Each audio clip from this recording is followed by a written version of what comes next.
Okay, so I think we can all agree that sometimes it feels almost impossible to get kids engaged with anything that's not a screen, right? Oh, absolutely. Yeah. Sometimes it feels like you're fighting a losing battle, right? Yeah, exactly. And it's like you want them to, use their imaginations and explore and all that stuff, but it's so easy just to hand them a tablet. It is. It's so easy just to plop them in front of the TV and, get a little bit of peace and quiet for yourself. Exactly. And, I'm not saying there's anything wrong with screens, but I do think that, a good book can really spark their imagination. Absolutely. And that's what's so exciting about this new book we're diving into today. Space Tourists, Adventures with Ava. So let's dive right in. Yeah, let's do it. So what is it that makes this book so special, so different? I mean, we all know there are tons of kids' books out there. Right. Well, this one is interactive, and that's what makes it really unique and engaging because kids actually get to choose. Oh, so they're not just reading it. They're actually a part of the story. Yeah. Exactly. They get to make decisions for Ava, the main character, and these decisions actually lead to different outcomes. So it's not the same story every time. That is so cool. So tell me a little bit about Ava. Who is this awesome, adventurous kid? Ava is a total spitfire. She's bold, curious, and, always up for anything. And she's got this adorable dog, Kitty, who's her trusty companion. Ah, I love that. A dynamic duo ready to take on space. Exactly. They're an unstoppable team. So where does their adventure begin? How does it all start? Well, Ava finds this mysterious glowing ticket. Ooh, a glowing ticket like in Charlie and the Chocolate Factory. Kind of like that, exactly. It's this golden ticket to adventure, and the reader gets to decide where it takes her. Wait, the reader gets to choose where Ava goes? Yes, that's the fun part. There are 3 different worlds that Ava can explore, and each world is totally unique. Okay, so spill the beans. What are these 3 worlds? Okay, so first up we have Skytown, which is this futuristic city floating in the clouds. Ooh, a city in the sky. That sounds amazing. Right, there are gravity-defying buildings connected by these swaying wind bridges, and then there are these AI guardians. AI guardians, so the kids have to outsmart them or something. Yeah, exactly. It's all about problem solving and strategy. I could see kids getting really into that. Right. What about the second world? What's that like? Okay, the second world is called Caramelia, and it's made entirely of sweets. Oh my gosh, that sounds like my kind of place. Right, rivers of soda hills, of caramel, lollipop forests, you name it. It's like a dream come true for anyone with a sweet tooth. But it can't all be sunshine and rainbows, right?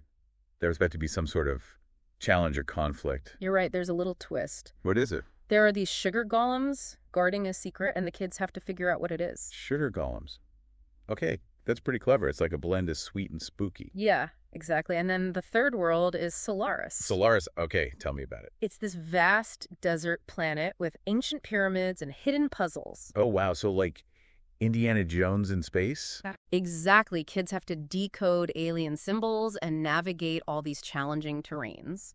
Sounds like there's a lot of problem solving involved in this book. There is, which is fantastic for developing those critical thinking skills. Okay, so we've got 3 amazing worlds to explore, but you mentioned something earlier about multiple endings.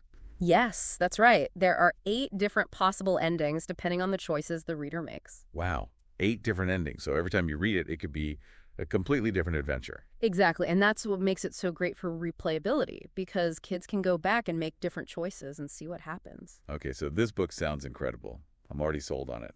But let's talk about the benefits beyond entertainment. Yeah, so besides being super fun, Space Tourist actually promotes critical thinking, decision-making, and problem-solving skills. It's like sneaking in those veggies, right? Yeah. They're having so much fun they don't even realize they're learning. Precisely. It's educational and entertaining all rolled into one. Which is what we all want as parents, right? Absolutely. We want our kids to be engaged and to learn, and this book really hits the mark. It does. And it's also a great way to encourage the love of reading. Yeah. Right? Because it's so interactive and engaging. Absolutely. It's not just sitting there passively reading words on a page. It's like stepping into another world. So it's kind of like the best of both worlds, right? It's got the excitement and engagement of a video game, but it's also a book. Exactly. And it's screen-free. Which is a huge bonus these days. It is a huge bonus. And, it makes you think about the possibilities for interactive storytelling in general.